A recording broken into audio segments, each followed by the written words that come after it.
Well, good afternoon. Really excited to have you here for the Coalitions and Digital Equity Planning panel. My name is Maggie Woods. I'm a Policy and Program Manager at the Institute for Emerging Issues at NC State University, located in Raleigh, North Carolina. I'm going to be your moderator for today, and I think the reason why I was asked to moderate this session is because I run a digital inclusion program called Band NC, where we're working to make North Carolina the first state in the nation where all counties have a digital inclusion or digital equity plan. Woohoo! So throwing down the gauntlet there, I know this is a national conference, so if there's other states that want to get in the race for being the state first in digital equity, you're on. So I actually just want to get started today by just doing a quick raise of hands. So I'd love to raise your hand if you are a part of a digital inclusion, digital equity coalition or planning committee in your community. All right, a good number of people, clap, let's clap for those people. Awesome. What about those of you, raise your hand if you're trying to start a coalition, trying to start a planning committee in your community. Woohoo! All right, a number of you as well. And raise your hand if you're just here to listen, learn, you're not really sure what this is. All right, awesome. Well, everyone is welcome. I think that there will be something for each of you. And really excited because we're going to hear from 4 different digital equity coalitions, digital equity planning committees from across the country. We have both urban and rural places represented on this panel. And they're not only going to talk to you a little bit about their history and how they are set up, but also how they're leveraging the federal funding coming down, what different innovative techniques and methodologies that they're implementing as well. The way this is going to work is we'll have about 40 minutes for the panel, and then we'll have time for Q&A. So get ready, mark down your questions. We definitely want to hear from you. All right, let's get started. So I'm going to have the panel each introduce yourselves, tell us who you are, what digital equity coalition you're a part of, and just to warm things up, what are you most excited about to be here today? So Jordan, why don't we go with you? Sure. Good afternoon. My name is Jordan Davis. I'm the Executive Director of Smart Columbus. It is our region's innovation office. And I chair the Digital Equity Coalition for Franklin County, which is in Columbus, Ohio. What I'm most excited about is I just love being around this group of people that are so hungry for information. I think this energy that has been here is just awesome. So I've enjoyed my first day with all of you. Hi. You can clap if you like. Hi, I'm Matt Timberlake. I'm with the Digital Inclusion Network, which is based right here in Portland. And I work for Multnomah County and Multnomah County Library. And I'm excited about a lot of things. First of all, to be here. I've been to every Net Inclusion, and it's the best conference ever. So to see this group of people back together is really exciting. And then I just have to say I'm really excited now that when I say digital inclusion to people, they don't say, "What's that?" They know what I'm talking about. That shift in awareness is wonderful. People still say, "What's that?" to me, so we got work to do in North Carolina. My name's Sara Nichols. I'm with a regional planner with Land to Sky, which is a council of government in Western North Carolina, and I would say a little bit of imposter syndrome with all the great ideas in this room, but I am an enthusiastic problem solver who got into this about 5 years ago working on infrastructure issues in a mountain region. So I'm most excited about hearing from everyone else today, actually, and ideas to bring back to my region. Good afternoon, everyone. My name is Autumn Evans. I am the Deputy Director of Digital Inclusion for the City of Detroit. I am also the Director of Operations for Connect 313, which is the City of Detroit's digital inclusion strategy. And I am most excited about working with and meeting Matthew. I feel like there are a lot of, great practitioners here with a lot of wisdom, and as someone new to this space, I feel like this is a great moment to not only, pass the torch, but light the torch and keep running and spread the awareness around digital inclusion. Cheers to that.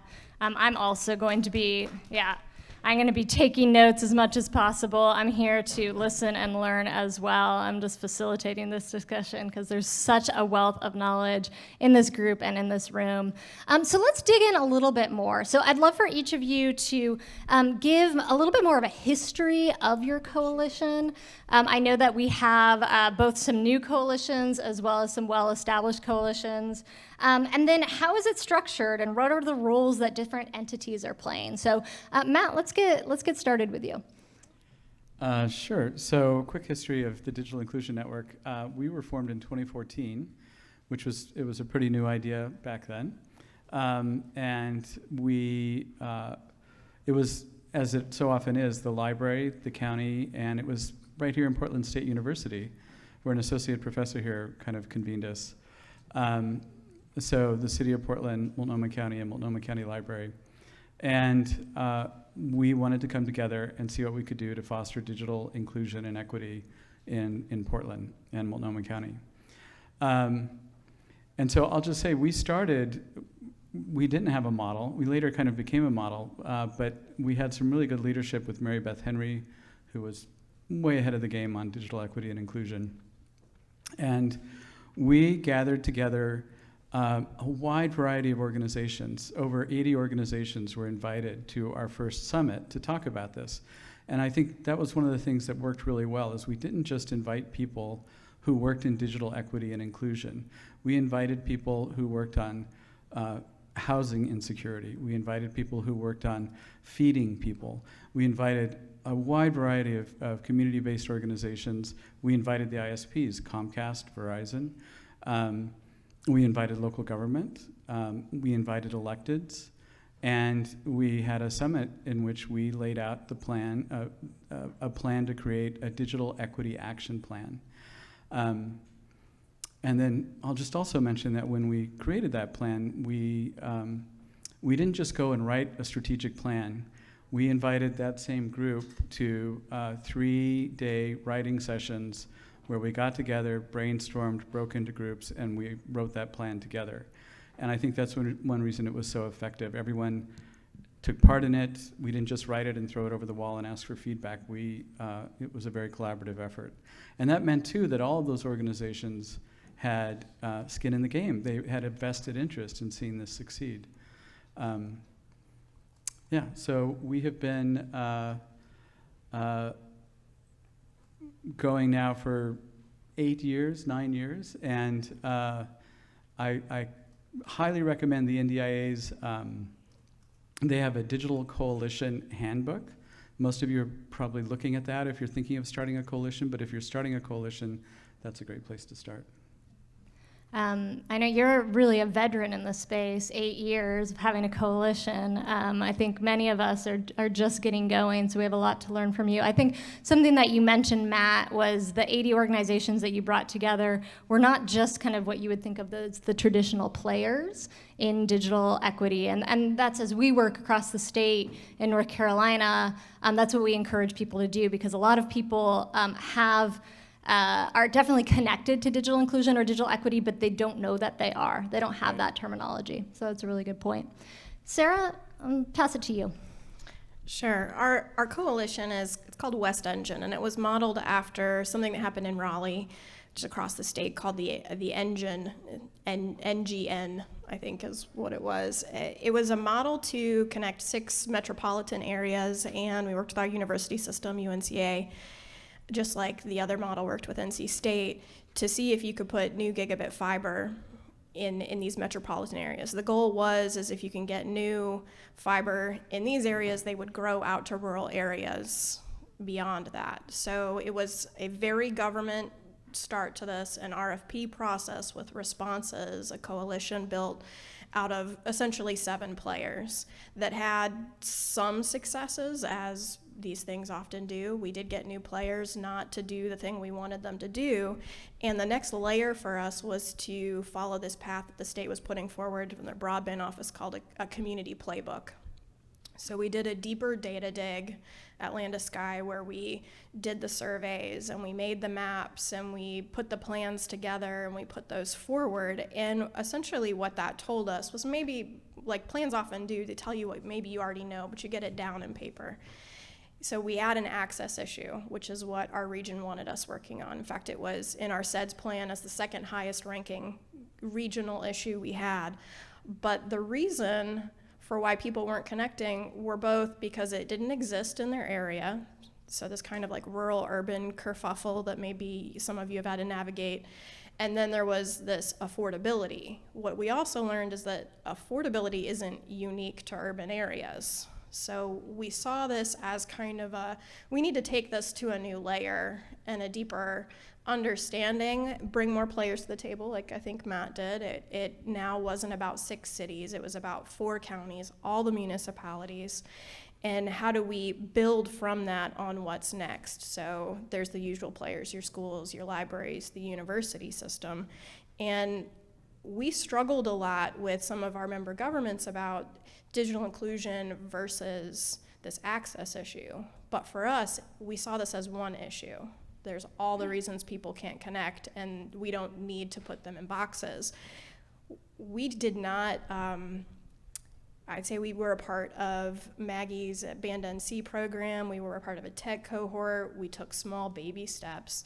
And we'll get into some of the pandemic changes later in this, but that was a huge moment for us when we actually got to dig deep in this work. So now we have a ton of players. It touches everything. So there's healthcare, and there's schools, and there's people needing jobs. And when it all started to come together, it really made for like a remarkable thing that I don't think we ever called a coalition until we were doing it. Sara, I think what's really important there, one takeaway that I got, is that you started this as bringing people together around access, and then made that transition to say, oh no, this is about so much more than just access to broadband. It's about jobs, it's about digital literacy, and to make that argument, because I know that that can be really hard in the western part of the state. All right, Autumn? Absolutely. So in Detroit, in 2019, the city of Detroit hired the nation's first director of digital inclusion in the person of Mr. Joshua Edmonds, who seems to be a rock star around here. Had to do that. And then in this office, the Office of Digital Inclusion is the only City of Detroit office dedicated to the digital divide. And we sit within the Department of Innovation and Technology. And so our CIO is here to support. And I think what that does is shows that Detroit is committed to bridging the digital divide.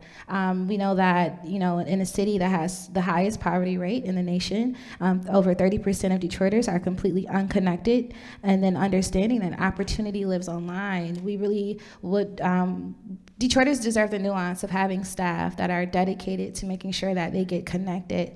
And so in Josh's brilliance, right, with zero budget, I think he did something innovative and looking outward to say, okay, how can we bring together a coalition of partners of all sizes to address this issue? And so the City of Detroit, Rocket Community Foundation, Microsoft, United Way, and then our dear partners who are here today, Human IT, they started work groups around bridging the digital divide. And then the pandemic hit, and I think I put everything into super mode. And so what they did was said, hey, let's do something different. Instead of doing a regular, digital inclusion plan, let's start an operation, because we know that the digital divide is perpetuated by poverty. And so as long as you have poverty, you're going to have some type of digital divide. So if we put those operations in place and those programs that are operating year by year, we can act quickly to develop the interventions that are necessary to get the devices, the access to digital literacy and digital skilling to the communities that need it the most.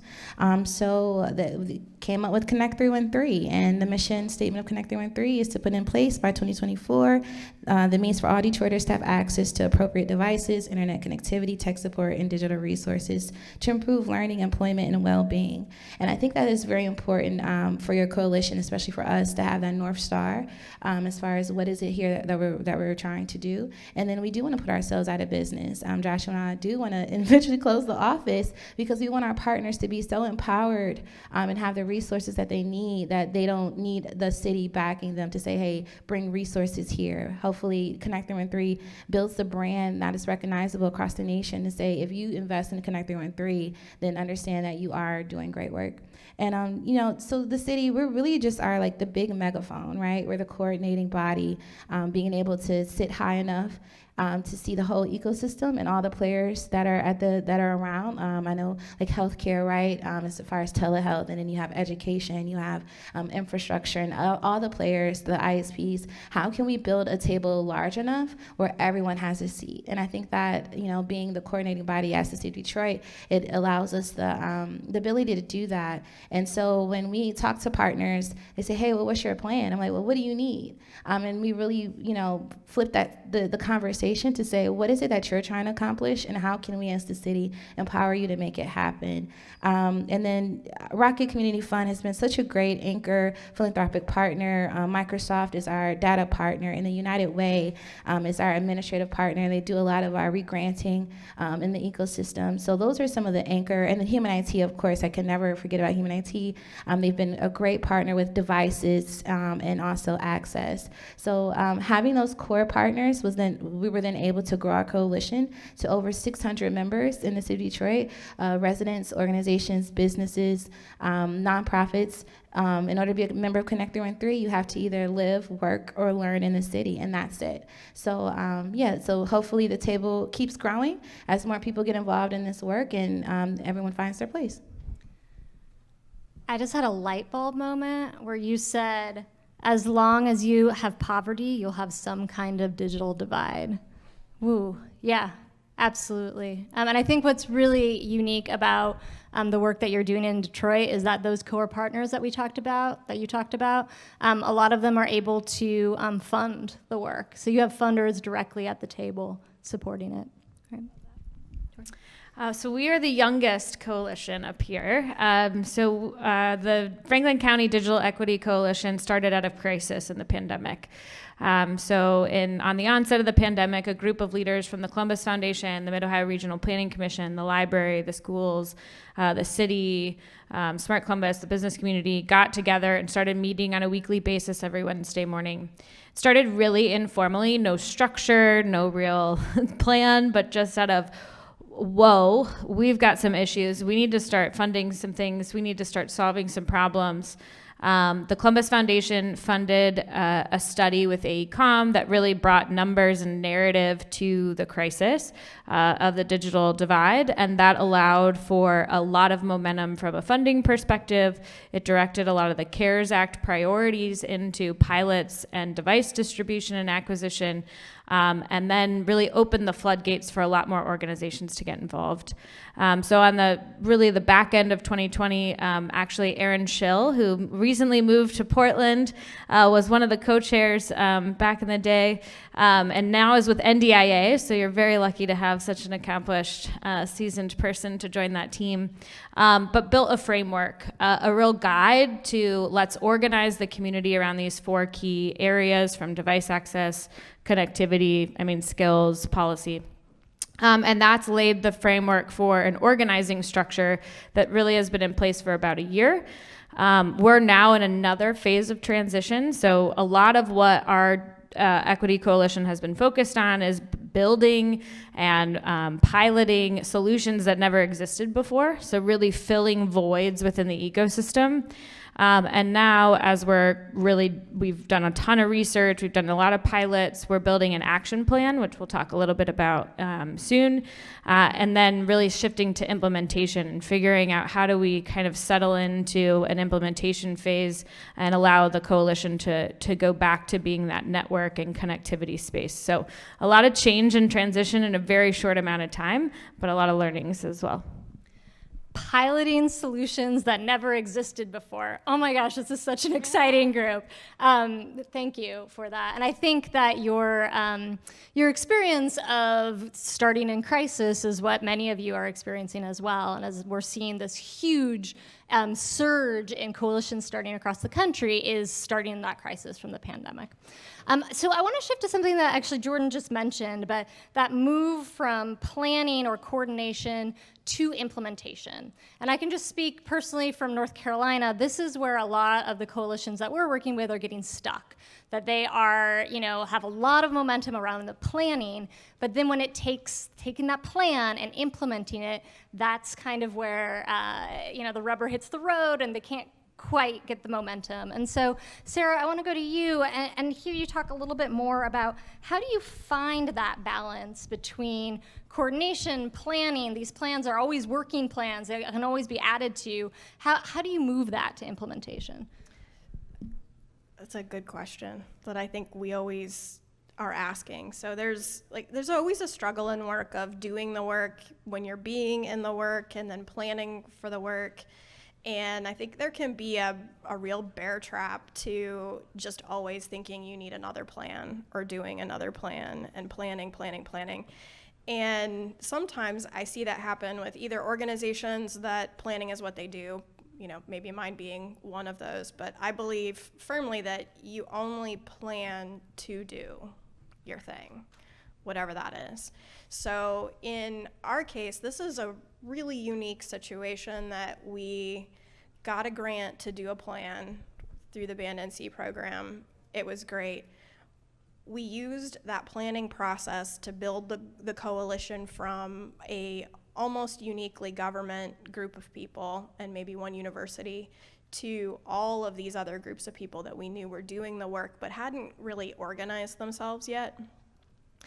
An inventory of what was getting done and what those people think the gaps are, because we openly admit this was not our space, but we could be a convener, we can put this on paper, and you, as the people who would implement these plans or use it as a tool to fund your projects or drive your conversations. It's now in an official government document that would give you the authority to back it up, saying, in this plan that Land to Sky put out, you can use this.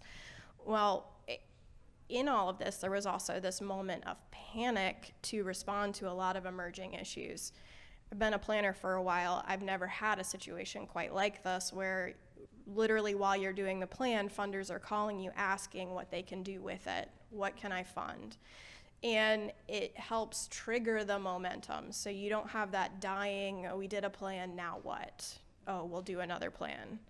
In this space, it's so unique, so dynamic, and so exciting with a room full of champions, new and old, people who've been doing it a long time, people who now want to do it because they see the need in their face, kind of sending us a lot of money or projects. So we started telehealth hotspots, we had student connectivity hotspots, we had device lending, and all of this was new to us as an organization, a planning organization, but a planning organization that believes in implementation. So what I try to do to balance, to Maggie's question, how you plan and do, is I try to structure the year of my calendar when funding opportunities are coming out. So I track where I think this is going to head. I use that to make sure it's in my plans. And we maybe have the first digital inclusion plan in the country, which I think Amy and Maggie told me. And what's neat about that is it's very easy to amend. So I go in, I make some changes, I update it. If I see funding heading a certain direction, I just go ahead and put it in there. Certainly not, unilaterally, it's a coalition, is this something we'd want to do? I see money heading in this direction. Should we have this in the plan? If it's not already, we update the plan. It's a living document, and because it lives virtually, it's very easy to do that for us. And then I try to structure when I know when funding is going to come out to block that off so that I have time to make sure we can still do the work. So I'm always planning when the planning time is and doing the work when the doing the work time is. And Autumn, I saw you nod quite a bit. So how is this resonating with you? How does this connect to what you're doing in Detroit? Absolutely. I think what's important is being able to seize the moment. I know we get stuck in that cycle of planning and then coordinating, which we don't talk enough about, planning, coordinating, then implementing, but being able to seize the moment and just do it, right? So pick something and do it, show the impact of it, and then allow that project to attract those resources in. I think a lot of times we get stuck on, how can I say this? we don't want to like beg for money, but sometimes you have to like say, hey, listen, I have this great idea of how we can bridge the digital divide, bring it up to the people who are, you know, the decision makers, the people with the funding, and say, hey, this is something we can do. And it may not necessarily fit into the plan right now, but it does do that one thing of addressing the digital divide. So just to back up, like I said, Detroit, we don't have a digital inclusion plan. We have an operation that we set up. And part of that operation is to be able to scale campaigns quickly to address the need in a demographic or a program that's starting or that we're having issues with. And I would like to address the Connecting Seniors project. That's where we got over 8,000 seniors connected with devices and access to telehealth services. And we were able to look at the table and say, okay, who's working in this space? Wayne State University, they offer a lot of telehealth resources for seniors. Focus Hope, they do food delivery to seniors monthly. And then also you had Rocket with the not only just the financial resources, but the ability to create digital assets as far as, you know, advertising and drum up the awareness of the campaign. And so looking at who's at the table and say, what can I do with the people who are at the table, and making sure that they have the resources to do that. And I think funders will respond to that. They respond to initiative, they respond to being motivated, being sure about what you're asking for, and being able to point to some type of impact. And so for us, it's almost like a rinse and repeat.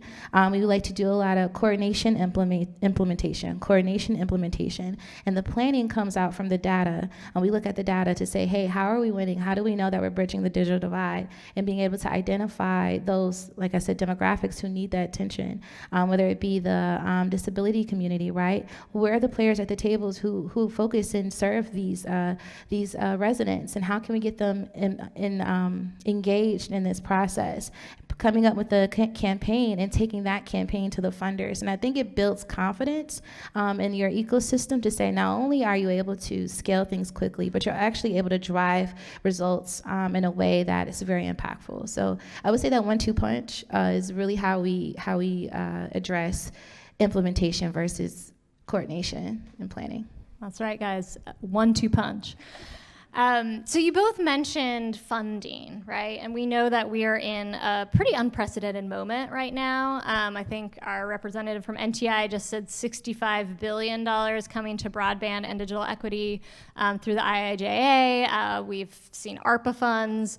And so, Jordan, I'm going to come to you first. How are you prepping to leverage for those huge federal investments coming down, and are you deploying any kind of advocacy efforts within that process? Sure. So kind of picking up on the planning concept. So we had a framework and we have a lot of ideas and energy, but we need to get it codified and really start to create a narrative around this is the most important way to spend your investment in this region.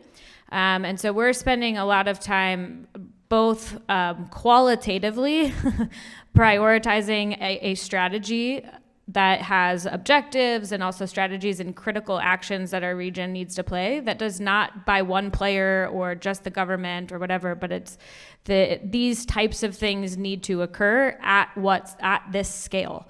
So if we have, 200,000 residents that need residential internet, we need a solution that solves for it at that scale, which is a level of resource that's massive, right?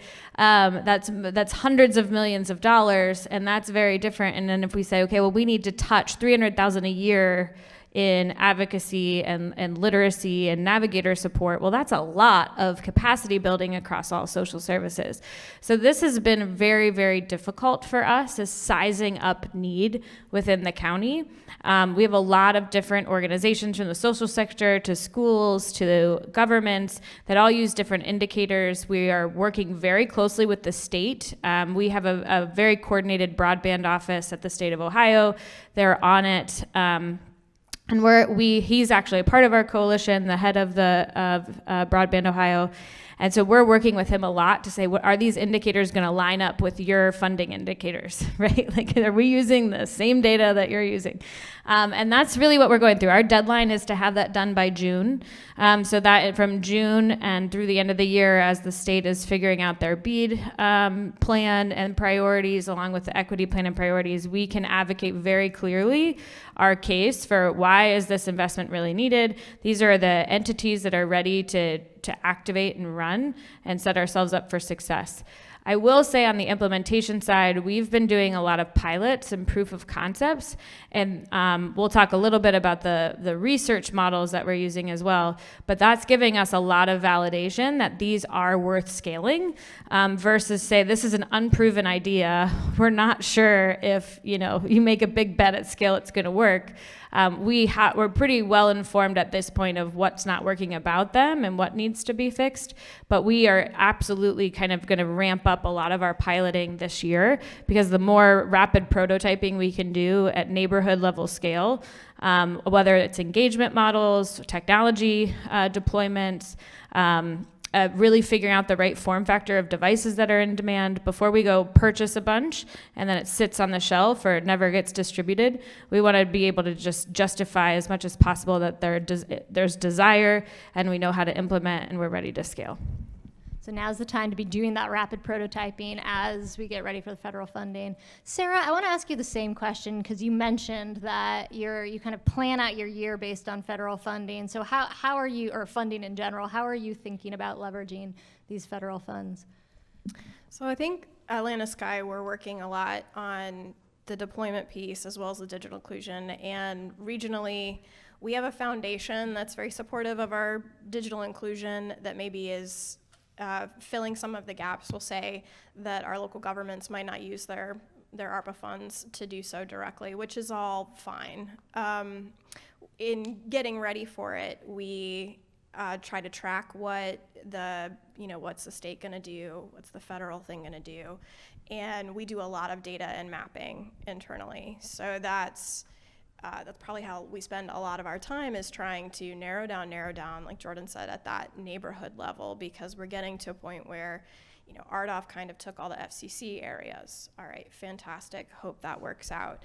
And then, we still want to do these unserved areas, but what's the next underserved area, and how much of that can we get in this first round of funding? So I'm not, with our local governments, I'm not sure that they're going to use any of their local ARPA funds for money for digital inclusion projects, because it's so inherently what they do already. I don't think it's being exclusionary of what it is, but they're like, we do these programs already at the library. We do these Wi-Fi centers, and you can almost just go ask for that already if it's a gap that needs to be filled. The ARPA money is so restrictive that I foresee them using that on really big projects that they've always wanted to do, maybe outside of this scope. But I will say, we're having a moment here, and we're having a conversation. Pre-pandemic, I don't know if I could have had the same conversation we're having now. In fact, we would have these forums, and we'd beg people to come and please talk to us about this thing. And then, the governor sends schools home, right? And I left my office one day when we went home from, as soon as the pandemic hit, and the girl across the hall said, "What do you think's gonna happen?" And I said, local governments are so preoccupied with right now. I'm going to go to my home, catch up on reporting, emerge from my cocoon, a brilliant butterfly of new ideas, and caught up on my reading. And 24 hours later, governor sends schools home, and I had over 2,000 emails in my inbox saying, "You do internet things, turn on the internet." I said, well, thank you for thinking I could do that, but this is what we've been talking about. Are you ready to join this force to make it happen? And so if there ever was a time that money and people and interest kind of aligned, it's right now. So I don't know what we're going to do with ARPA money and digital inclusion. I'm not excluding that we won't. But when we wrote our plan, which did come out this summer, I told my crew, I was like, I think we get to ask for whatever we want to. Usually I try to mitigate the dreams to say we're never going to have that, but I'm like, let's put it all in there, guys. Like, this is our moment, right? This is our moment. So I want to shift gears here just a little bit and talk about equity, inclusion, and lived experience, which is obviously at the core to this work. And so, Matt, I want to go to you and hear a little bit more about how your coalition is building in equity, inclusion, and lived experience into your work. Sure. So we started our digital inclusion network, again, 8 years ago. And like a lot of, perhaps all, digital coalitions, the anchor institutions around that were government. They were the library, the city, and the county. And I think that's true because libraries, cities, and counties have staff who work in this space. And so they become the natural sort of conveners. Our first budget was something like $60,000 for the year to do this work. But we had people like myself at the county and people at the city and at the library who could do the day in, day out work of forming a coalition. But as we went on, and especially with the events of the last couple of years, we began asking ourselves if we were an inclusive organization. And we realized that even though inclusion is in our name, we were not an inclusive organization. Like a lot of government entities, we had a certain way of doing things that is based on bureaucracy, that is based on structures that are rooted in white supremacy, that are inherently not inclusive. And we began asking ourselves, how can we be an actively inclusive and actively anti-racist organization? And so we started off with having what we called a DIN Reflections event, where we invited a lot of the people that we have had in the DIN, but then some new voices as well to say, how can we make ourselves more inclusive? And we had sort of a brainstorming half-day session that was facilitated by a local consultancy who are experts in equity. And that was really fruitful. And then the pandemic hit. We had that in March 2020. And we were sort of, should we hug? Nobody was wearing masks. We hugged anyway. But so we continued that work, and our monthly DIN meetings moved online. And this was just a marker of how unintentionally exclusive you can be. Our monthly DIN meetings were held in a conference room in the city, in downtown Portland, a city building, the City of Portland building. And as soon as we moved on to Zoom, because we had to, because of the pandemic, we started getting a lot of people attending who had not been attending, who were DIN members.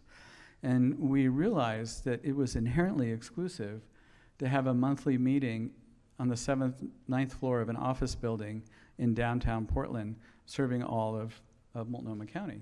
So people in the East County, across the river, lots of organizations, they don't have the time, the funding to take an afternoon off to come down. We had a conference call for our meetings, but you can't contribute on a conference call. You can just listen. And often, of course, you can't hear a conversation around a large conference table. So we began realizing that there were a lot of structural things that we were doing that were exclusive. So we started doing workshops. We got a lot of help from experts in this field, which I highly recommend. And we started doing a lot of internal events by Zoom in which we were looking at examining ourselves more closely and coming up with some pretty harsh answers about how the DIN had been run. So we are embarking on a broad range of programs, but the one that I think is really worth mentioning is that, of course, the same organizations, the library, the county, and the city, and the same people like me, were setting the agendas for the meetings. We had a lot of great meetings, we had a lot of great participation, but we realized we didn't need to just invite other voices to the table, we needed to share that leadership. And so we have started a program where we are getting community leads, and we've got a job description out there for it. And of course, what we're looking for are people with lived experience, being digitally excluded. We're looking for people who have not had a voice at that table, even though they're the people we're most trying to serve, and yet we've not had their voice at the table. So, and we're structuring those with money so that we can pay them to join the Den and join in this effort. They will help set the agenda. They will take the leadership roles. We will sit back. We're very excited about it. I wish it was and there's a lot of people in this room who could talk about it. Alonso, for example, right there, who would speak about it much more intelligently than I, but everyone at this table, actually. We're very excited about it. Thank you for that. Jordan, I'm going to pass it to you with the same question. I know that this is something that you're really intentionally trying to build into your coalition as you get it going. Yeah, we've been embracing, and this is really from like our innovation background, and then the Columbus Foundation has invested in this as well, but in human-centered design. And we've been using that as a part of our design and co-creation process for all like new initiatives that we might recommend or that are happening in the community. And if you're unfamiliar with human-centered design, it's an intentional kind of planning process in which a lot of us in community, we develop plans, and then we go out and kind of tell community, hey, we thought of this, what feedback do you have?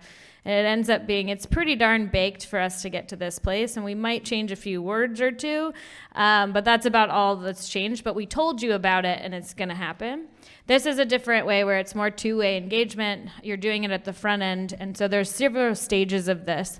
We're using actually a co-design methodology within the ethnography work that we're doing at the beginning, which is taking very high-level kind of how might we questions, like how might we ensure under-resourced residents have the internet connection that enable them to want and to do what they want and need to do online, something that broad.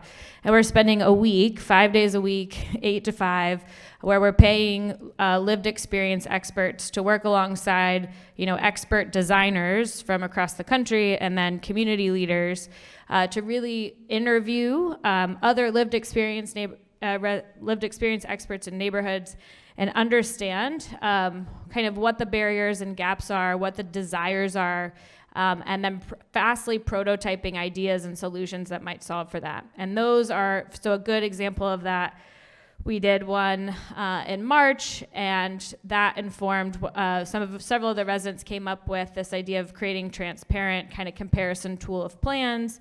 We then took that and worked with a firm, and we prototyped with residents a mock-up of that site. And so they gave us real-time feedback on what this should look like, what they liked, what they didn't like. They gave feedback on everything from the wording and the messaging to the functionality, where it should live, who their trusted providers would be, or where they want to access this. And then that's now turning into a proposal to get funded. We've done this similarly on developing a resident ambassador program. We tested digital navigators, which Angela's going to kill me. They hated the term, but we'll come up with something else.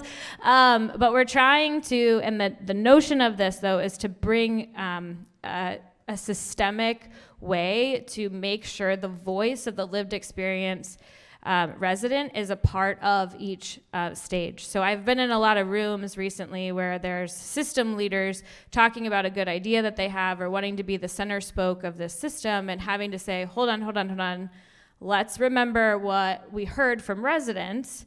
And this is really what they're looking for. They need crisis survival mode support to navigate that digital asset that is essential to get a photo to their sister who's in another country, and we need to be able to support them in that moment. Is this model going to do that? And I think the ability to have those stories and have that documented is changing the entire way we're building our plan, because it's not just, oh, this works, or we have the resources or the staff to go do this. It's saying, well, does that even work? Is that actually even meeting the need? And I think the more that we can bring in that knowledge and that storytelling, the more powerful and effective we'll be. And sure, we're going to be short-sighted, and we're not going to get it fully right. I love this idea of how do we actually, pay more residents to be a part of it more full-time. So how long can we keep these engagements going?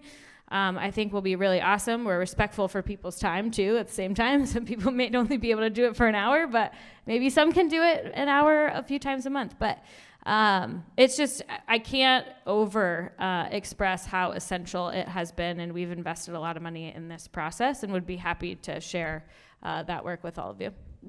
I like even just the language you're using of lived experience expert. I haven't heard it called that before. People call the experts of lived experience. So just changing that language can kind of change the way this is looked at.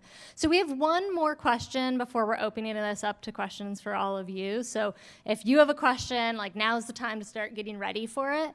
But this is a super innovative group. And so I'm curious as to what innovative approaches, strategies, methodologies are y'all testing out, deploying? And we've heard about some of them, but Autumn, I want to go to you first to kind of talk about what you're doing in Detroit. Absolutely. So first I want to start by acknowledging the fact that ARPA has really turned the tide on the way that the city of Detroit is addressing the digital divide. Never have we ever had this amount of money come to the city, and especially Office of Digital Inclusion. I think because we were able to communicate internally at the city why funding for the digital divide is so important. And we were able to secure about $45 million that will be dedicated strictly towards bridging the digital divide. And so with that, we just really are thinking big. A lot of our interventions so far and the way that we've structured our Connect 313 has been around adoption, right? Adoption, so that's access to the internet, a device, digital literacy support, tech support. But we're looking bigger and we're looking further. So now we're going to start getting into the infrastructure conversations of how can we really maximize the investment that's coming to the city of Detroit.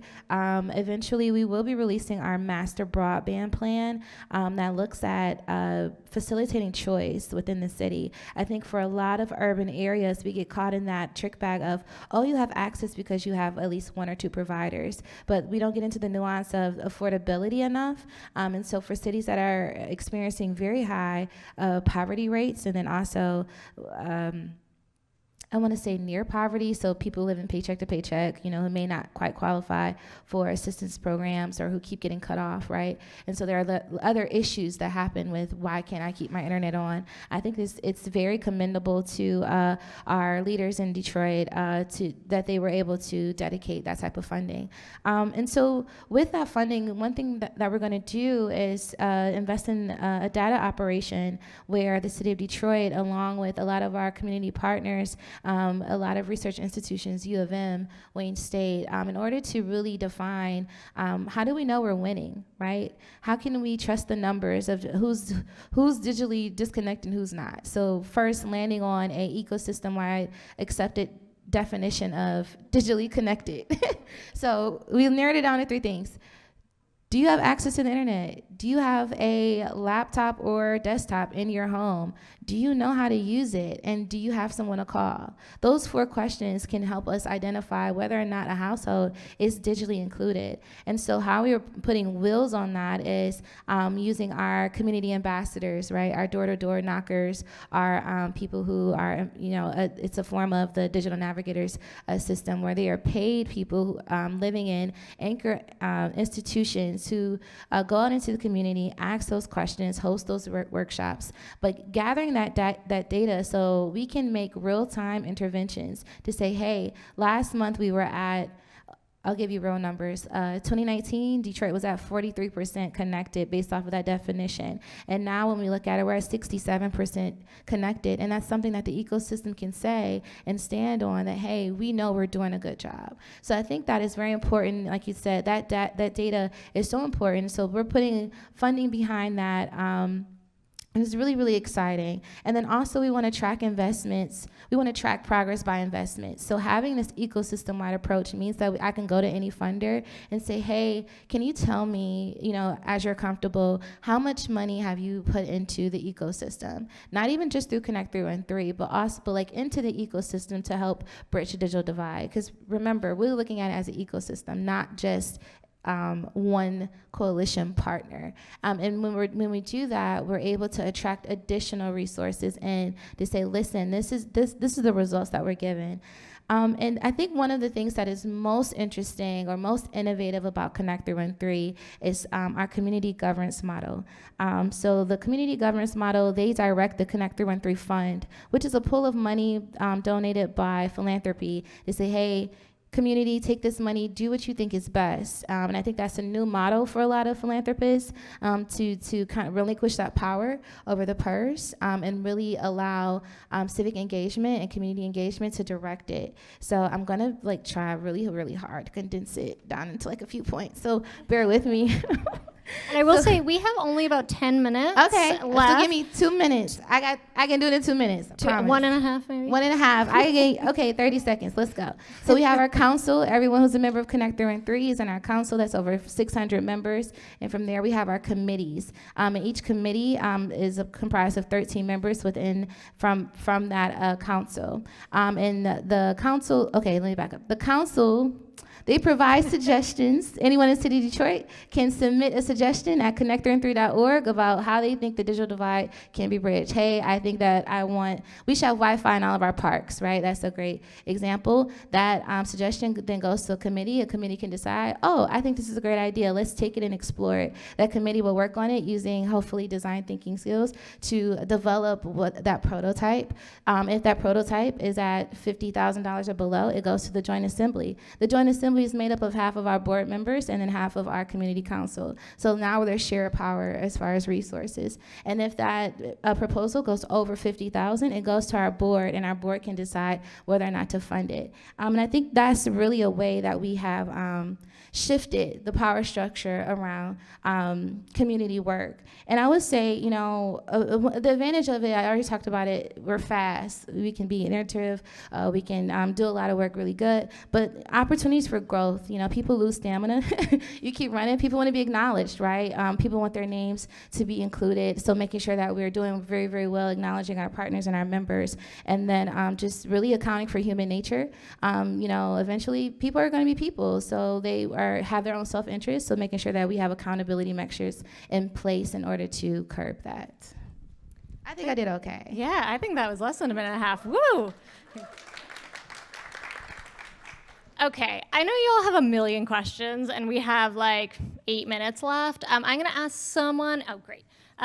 So if you have a question, please raise your hand, and Mooney is going to find you. So many questions.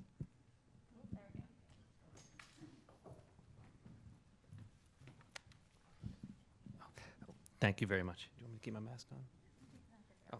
Oh. So my name is Ryan Palmer, and I work for Microsoft as Global Digital Equity Strategist. And I have a question that's personal, though. So I'm from West Virginia, and much of my family back there continues to be on the wrong side of the digital divide.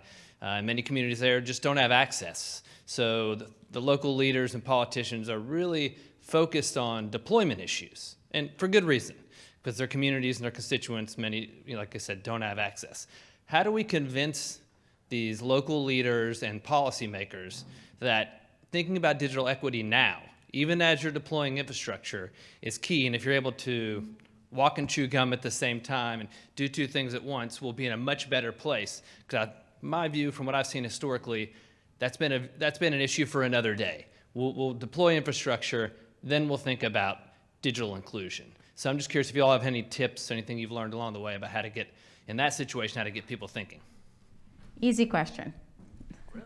So that triggers two thoughts for me. So we have deployed a few different connectivity pilots, and some of the initial thought was we just need to get internet out there, and you build it, and then residents will come.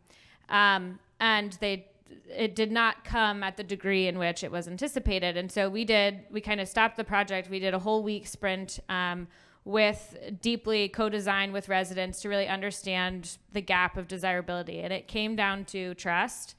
It came down to who was referring them and the communication and access points. And that free is not believable. And we have a whole bunch of lessons that we can share with you that is great from a community perspective. But I think one of the biggest then, once we went into 4 deep months of research and engagement with residents, we ended up shifting the entire investment strategy And the notion were twofold. One, we had stories to tell, so we could tell direct stories with residents doing speed tests, 3 times a day with us for 4 days. And we were able to make the case that, 50-20 is not adequate. We need 100-100. We have more people in the home, and as many people want to say, no, that's fine. Like, we had legit, no, we did this. We said this is why. These are the use cases, and we can show you from data and stories why it's not. 2, I think we then changed the entire delivery model around this is the desirability for how people want to adopt internet and for what reasons they might be adopting internet at that moment. It might not actually be people want to pay for internet. That's the ideal aspirational place. They want to be able to have market rate internet just like everybody else at the highest speeds absolutely possible, right? So do we, like everybody does. But at some point, the limit of affordability is a real barrier. But if you're going to position this as an alternative, it has to be a superior alternative to really be equitable. And I think those types of notions were not being considered at the beginning. And it took people that they trusted to help them be vulnerable to say, hey, I've got stories I can tell you about why maybe we should be thinking about this differently and why maybe the deployment process would be different. And I think the stories were powerful, but 2, connecting it to the relationship of the deployment, not the after effect of once it's deployed, was really important because every technologist loves technology, right? Oh, this technology is going to be great. I'm going to build it. It's going to work. I don't need someone to tell me where to put a pole if the pole already exists. Okay, got it. But I can help you understand what will be desirable about that service and how you will make it's the ultimate desirability. And I think that the engagement model of how that comes into the market is just as important as how you're going to market the service after it's up and online.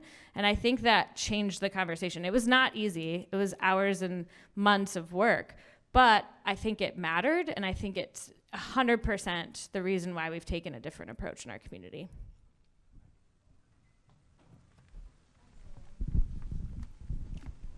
So everything Jordan just said, and I'm going to step out of my government box maybe a little bit, and electeds are supposed to respond to people. And all of this work is about humans and humanization to it. So when I'm struggling with the leadership conversation from me or from, say, a city or county manager to an elected official, generally I can find a citizen who does want to tell that story. And they should be listening to their citizens. So I mean, it's not meant to be a workaround as much as it is just hey, this is a problem. But I think language is also important. And if the digital inclusion is not going to be your selling vocabulary, I think one of the things we did is we have a broadband initiative, and that includes all of these layers. So there's definitely ways to do it, and I feel you on that issue.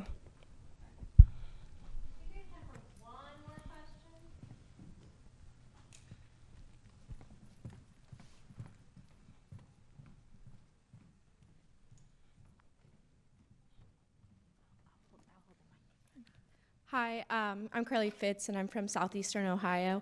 I am an LFA fellow, so we work with the American Connection Corps, and I recently launched my county-wide coalition. Right now, our primary focus has been broadband infrastructure, but I've also wanted to engage in the conversation of having digital equity initiatives become part of that, so we're priming the pump, so once that infrastructure is built, we're ready to go.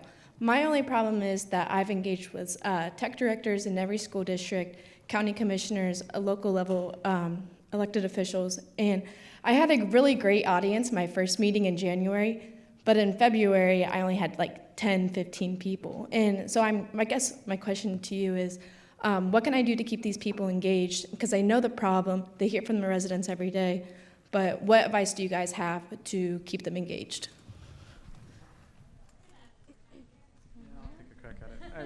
Boy, I hear that. Our DIN has really waxed and waned in its participation. It's initiatives come along, funding comes along, we improve our outreach and more people come. But keeping that ear month in, month out, keeping that drumbeat going is a challenge. I do think, I'm glad to hear you're reaching out to electeds. I think if you can find an elected or two who can champion this, I think that can make a big difference. It's such a win. There's no downside to championing digital equity and inclusion. You're raising the economic output, the educational outcomes. You're raising every boat in your community. And if you can find some electeds who get behind that, we're very lucky here in Portland that there is a lot of widespread understanding of that. But that wasn't always the case. And I think that's one thing I would suggest. And then the other thing is get some ownership. That's something we're working on with our, as we remake the Digital Inclusion Network, is pass around that ownership of the work. If it's all on your shoulders and you're writing the agenda and you're talking, there's a lot to communicate. So you'll spend 40 minutes just reporting out on what's going on. And that's just, you need to engage people. You need to have them, come to that table with owning some part of that work. I mean, that's all pretty generic advice, but I think it helps. I wonder if there's other people who were on the panel who can talk to that, because it's an issue. This issue doesn't go away. So keeping that engagement and that drumbeat is important. I would add that it's sometimes who you have at the table. So you can get some of the electeds, high-level government, people like that, to show up a few times a year to something, which I think is what I'm hearing your struggle is. Be respectful of their time. Understand that your issue's not the only one they're dealing with. But there are probably other people in things that they govern. So having electeds open up the door to say, yes, this is a priority. Yes, we want to work on it. That doesn't mean they're your leaders. They might not be your doers. And find those people. Is that the nonprofits? Is that the schools, the libraries, some of these others? The people who are really bought into it, and lead from behind, lead from under, grassroots this thing, and bring them in when it's more relevant, as opposed to trying to have them just show up to a meeting.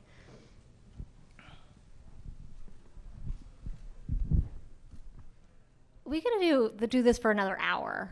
But we are in the ballroom and we are out of time. So I just want to thank all of you for joining us today. This was a fantastic conversation. Thank you all to our panelists.